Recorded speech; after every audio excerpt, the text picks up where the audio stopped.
acara seminar proyek transformasi kepemimpinan sekolah yang akan disampaikan oleh Bapak Haji Rizky Fauzi SPD. Kepada Bapak kami persilakan.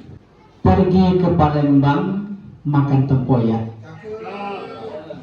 singgah sekejap di Kota Rengas. Saya tengok tadi dah makan rujak. Tentunya jawab salam saya dengan semangat. Assalamualaikum warahmatullahi wabarakatuh.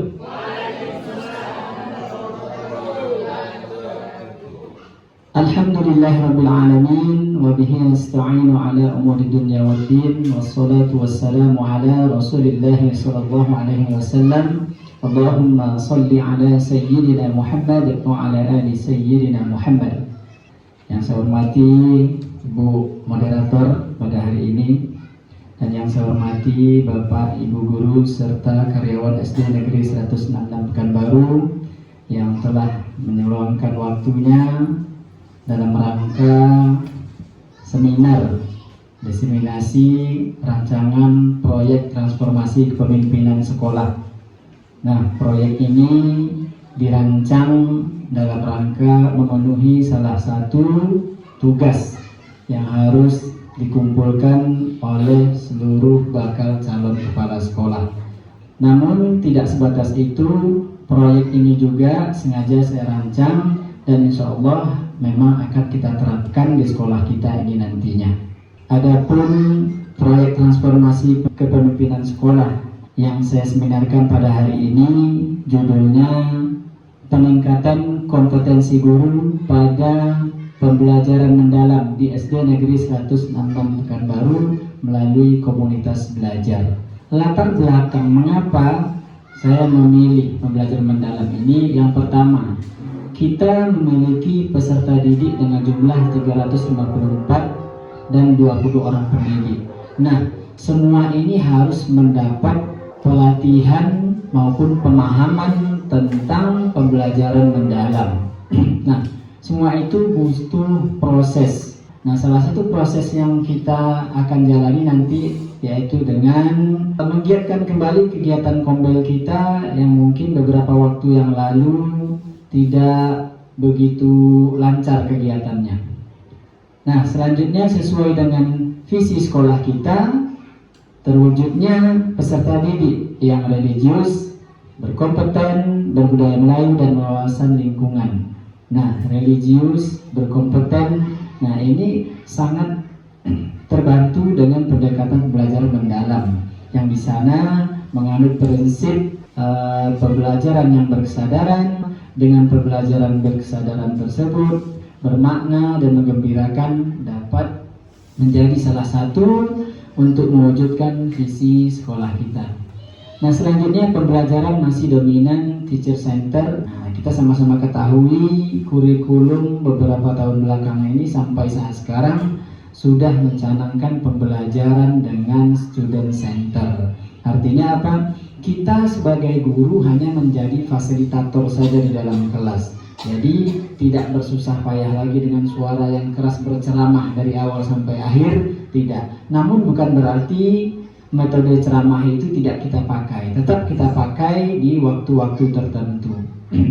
Nah, berdasarkan rapor pendidikan, nah indeks kualitas pembelajaran kita juga masih berada pada zona kuning. Nah, insya Allah dengan kegiatan ini nantinya dapat merubah warna kuning tersebut menjadi hijau. Hanya 2 atau baru 2 dari 18 guru yang ikut pelatihan pembelajaran mendalam. Perlu kepemimpinan pembelajaran yang mendorong inovasi dan refleksi. Nah, kepemimpinan dalam proses pembelajaran itu adalah guru. Nah, termasuk juga guru di sini adalah kepala sekolah. Nah, peran kepala sekolah di sini bagaimana membimbing maupun membina melalui satu komunitas supaya kita bisa menyeragamkan baik itu dalam proses penyusunan perangkat pembelajaran. Jadi kalau kita mengadopsi pendekatan pembelajaran mendalam, nah diharapkan nanti semua kita sepakat menggunakan pendekatan pembelajaran mendalam. Tujuan proyek ada 2 tujuan. Yang pertama tujuan secara umum yaitu meningkatkan kompetensi guru pada pembelajaran mendalam melalui komunitas belajar. Nah, diharapkan kita terus mengupgrade informasi tentang pendekatan-pendekatan maupun strategi pembelajaran. Nah, tujuan khususnya apa? Yang pertama, memahami konsep dan tahapan pembelajaran mendalam.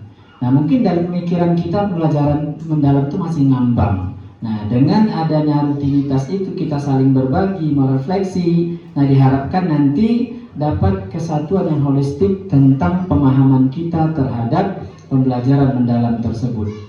Selanjutnya, merancang perangkat ajar atau perangkat pembelajaran berbasis pembelajaran mendalam. Nah, dan ini alhamdulillah sudah kita mulai, ya, perangkat pembelajaran dengan pendekatan pembelajaran mendalam sudah kita mulai dan juga sudah kita lakukan pada tahap supervisi kelas. Selanjutnya, berbagi praktik baik melalui komunitas belajar. Nah, masing-masing kita nanti berbagi praktik baik berdasarkan kegiatan pembelajaran yang telah kita laksanakan. Selanjutnya, membiasakan refleksi dan perbaikan berkelanjutan. Nah, inilah manfaat dari refleksi dan perbaikan berkelanjutan.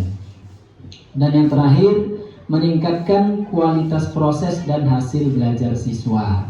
Nah, ini yang terpenting, ya. Karena pada intinya apapun usaha yang kita lakukan untuk pendidikan, baik itu dari segi pembelajaran maupun pembinaan karakter, orientasinya adalah peserta didik atau murid. Nah, sasaran proyek, jelas yang pertama adalah guru. Nah, diharapkan setelah proses ini berakhir nantinya, setelah kita melakukan evaluasi juga, setidaknya 80% guru mampu menerapkan pembelajaran mendalam dalam jangka waktu 6 bulan ke depan. Nah, selanjutnya murid. Nah, ini jelas 75% menunjukkan peningkatan keaktifan dan pemahaman. Nah, keaktifan bagaimana anak-anak belajar dengan aktif di dalam kelas, dengan guru yang menyajikan pembelajaran berkesadaran, bermakna dan menggembirakan. Dan dampaknya juga nanti akan baik pada pelaporan hasil belajar murid. Nah, yang terakhir, manajemen sekolah. Sama seperti sebelumnya, Kombel kita harapkan terintegrasi dalam RKS atau RKAS. Nah, jadi kegiatan Kombel kita nanti akan kita support dananya dari sekolah. Nah, di samping itu kalau seandainya ada sumber dari luar, mungkin bisa kita maksimalkan juga. Dan monitoring minimal 2 kali per tahun. Nah, jadi kegiatan kita ini selama 6 bulan akan kita evaluasi. Isu strategis kepemimpinan. Ini merupakan isu strategis yang menjadi pokok bahasan atau permasalahan kita. Yang pertama, kurangnya pembinaan guru dalam merancang pembelajaran mendalam. Proyek transformasi ini, nah di dalamnya juga nanti akan ada proses pembuatan perangkat pembelajaran yang juga kita melibatkan pengawas selaku mitra kita. Nah, selanjutnya supervisi akademik belum optimal. Nah, selanjutnya minimnya peran komunitas belajar. Kita sadari ya bahwa beberapa bulan ini memang Kombel kita agak redup. Nah, tidak seperti sebelum-sebelumnya. Kombel kita berjalan dengan lancar. Ini merupakan batu loncatan juga bagi kita untuk menghidupkan kembali komunitas belajar kita yang dalam beberapa bulan ini sempat vakum, ya, bukan berhenti tapi vakum dan sudah mulai hidup kembali beberapa waktu yang lalu. Nah, yang terakhir, budaya sekolah masih konvensional, perlu transformasi.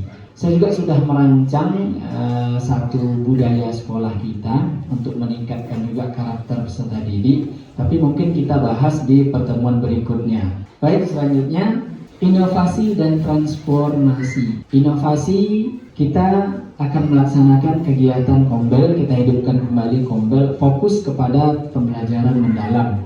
Nah, dengan menggunakan pendekatan 5P. Nah, P yang pertama adalah pelatihan, yang kedua pendampingan, yang ketiga praktik, dan refleksi, 5 apresiasi. Kita akan melakukan pelatihan tentang pembelajaran mendalam.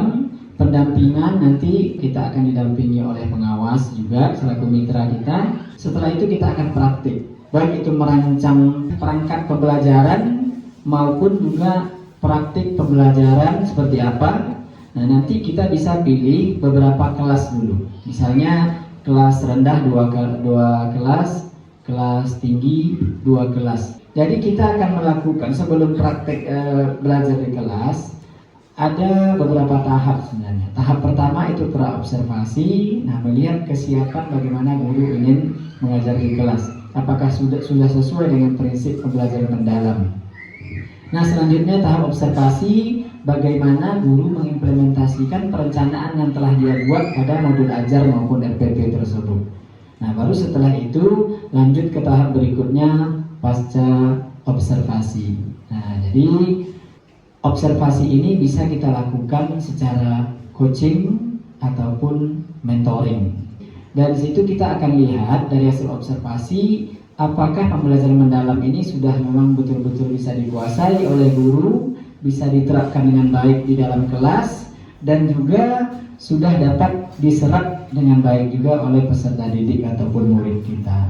Nah, kalau memang sudah dirasa baik, nah guru yang 2 ini tadi bisa kita minta berbagi praktik baik bagi guru-guru yang lainnya, supaya yang baik ini nanti menular kepada yang lain. Sehingga dalam kurun waktu 6 bulan yang sudah kita rancang, semua guru bisa menerapkan pembelajaran dengan pendekatan PM, pembelajaran mendalam. Setelah itu kita lakukan refleksi, terus apresiasi. Nah, tetap bagi yang berhasil kita berikan apresiasi, yang belum berhasil kita akan lakukan pembinaan.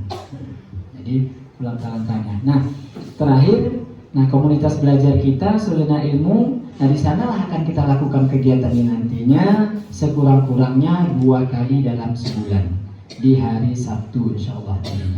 Berikutnya strategi implementasi. Nah, sudah saya singgung juga sedikit. Yang pertama, fase persiapan. Fase persiapan ini bulan pertama dengan bulan kedua. Misalnya kita mulai dari awal Oktober. Jadi Oktober itu adalah bulan pertama, November adalah bulan kedua.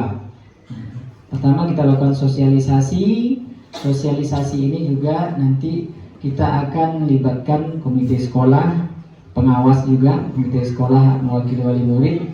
Nah, setelah itu penyiapan materi dan pelatihan. Karena kita libatkan Kombel, maka peran dari penggerak Kombel ikut menyusun jadwal dan program yang akan kita lakukan nantinya. Selanjutnya fase implementasi. Nah, forum Kombel tetap hari Sabtu, minimal 2 kali dalam sebulan kita melanjutkan dari tahap persiapan tadi. Setelah selesai pelatihan kita lanjut ke forum Kombel Sabtu. Kenapa kita menamakan dengan forum? Karena di sana kita saling berbagi, saling sharing, supaya semuanya bisa terbuka jelas. Tidak ada yang kita tutup-tutupi. Apa yang kita dapat kita saling pada teman-teman kita. Nah, selanjutnya pendampingan dan uji coba PM. Nah, uji coba PM itulah tadi yang praktik mengajar.